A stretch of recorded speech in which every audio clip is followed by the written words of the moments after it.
আসসালামু আলাইকুম। মুনতাহাস কিচেনের আরও একটি সহজ এবং সুন্দর রেসিপি দেখার জন্য সবাইকে স্বাগত জানাচ্ছি। সবাই কেমন আছেন? আশা করি সবাই অনেক ভালো আছেন। আলহামদুলিল্লাহ, আমিও অনেক ভালো আছি। আজকে আমি আপনাদের সাথে শেয়ার করব চুলায় তৈরি ওভেনের মতো দেখতে এবং সুপার সফট 2টি ডিমের চকলেট স্পঞ্জ কেকের পারফেক্ট রেসিপি। চলুন আর কথা না বাড়িয়ে শুরু করা যাক। প্রথমেই আমি এখানে নিয়ে নিচ্ছি 1 কাপের মতো চিনি আর নিয়েছি রুম টেম্পারেচারে থাকা 2টো ডিম। আপনাদের ডিম যদি ফ্রিজে থাকে তবে 1 ঘন্টা আগে বের করে রেখে রুম টেম্পারেচারে করে নেবেন। এরপরে ডিমের সাদা অংশ আর কুসুমটা 2টা বাটিতে আলাদা করে নিচ্ছি। এরপর ব্লেন্ডার জাগে চিনি দিয়ে ভালো করে গুঁড়ো করে নিচ্ছি। আপনারা চাইলে চিনিটা শিলপাটায়ও বেটে নিতে পারেন। চিনিটা ব্লেন্ড করা হয়ে গেলে একটা আলাদা বাটিতে ঢেলে নিচ্ছি। এরপর ডিমের সাদা অংশটা ব্লেন্ডারে ব্লেন্ড করে নিলাম।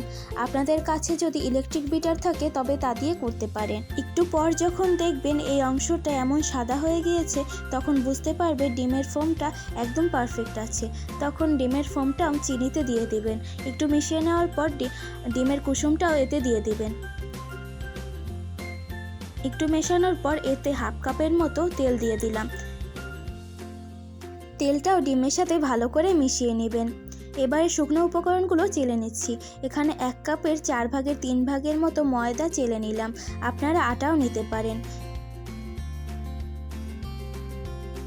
এরপরে 1/2 কাপের একটু কম কোকো পাউডার, 1 টেবিল চামচ বেকিং পাউডার, 1/2 চা চামচ বেকিং সোডা দিয়ে আবারও চেলে নিলাম।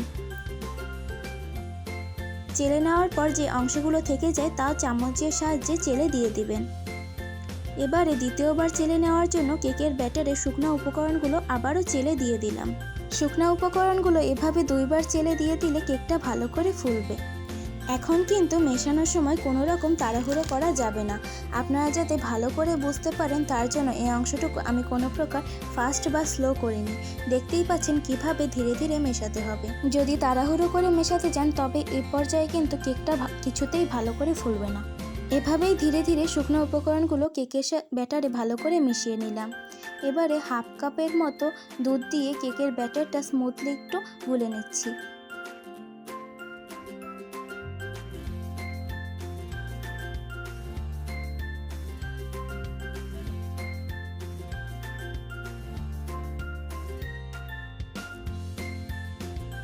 দুধটা মিশিয়ে নেওয়ার পর এবারে দিচ্ছি স্বাদমতো লবণ, 1 চা চামচ ইস্টটি কিন্তু কেকটা ফুলে উঠতে সাহায্য করবে।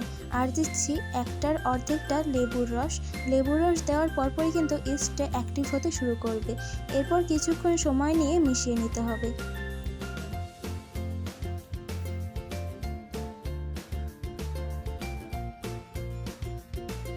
ব্যাটারের ঘনত্বটা ঠিক কীরকম হবে তা আমি আপনাদেরকে দেখিয়ে দিচ্ছি। আপনারা নিশ্চয়ই দেখে বুঝতে পারছেন কীরকম ব্যাটারটা তৈরি করতে হবে। এবারে কেকের মোল্ডটা রেডি করে নিচ্ছি। কেকের মোল্ডের চারদিকে ভালো করে তেল লাগিয়ে নিতে হবে।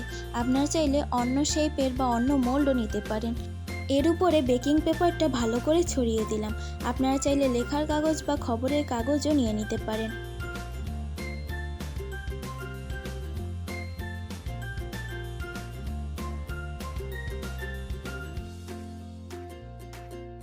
এবারে ব্যাটারটা ভালো করে কেকের মোল্ডে ট্রান্সফার করে নিচ্ছি।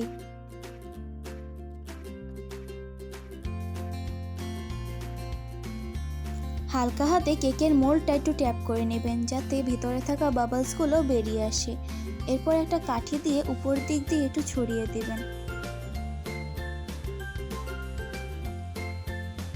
এরপরে আগে থেকে 10 মিনিট ধরে প্রিহিট করে রাখা কড়াইয়ে কেকের মোল্ডটা সাবধানে বসিয়ে দিতে হবে। এরপর ঢাকনা দিয়ে ঢাকা দিয়ে দিচ্ছি। কিছুটা আটা পানি দিয়ে একটু থকথকে করে মিশিয়ে নিয়ে সেটা ঢাকনার চারদিকে সিল করে দিলাম। এভাবে কেকটা 20 মিনিট বেক করে নিলেই হয়ে যাবে। প্রথম 10 মিনিট হাই ফ্লেমে, এরপর কেকটা মিডিয়াম ফ্লেমে বেক করতে হবে। দেখতেই পাচ্ছেন কেকটা কি সুন্দরভাবে ফুলে উঠেছে। একটা কাঠি দিয়ে চেক করে নিচ্ছি কেকটার ভিতরে কাঁচা আছে কিনা। দেখতেই পাচ্ছেন কাঠির গায়ে কিছু লেগে নেই, মানে কেকটা ভালো করেই হয়ে গিয়েছে।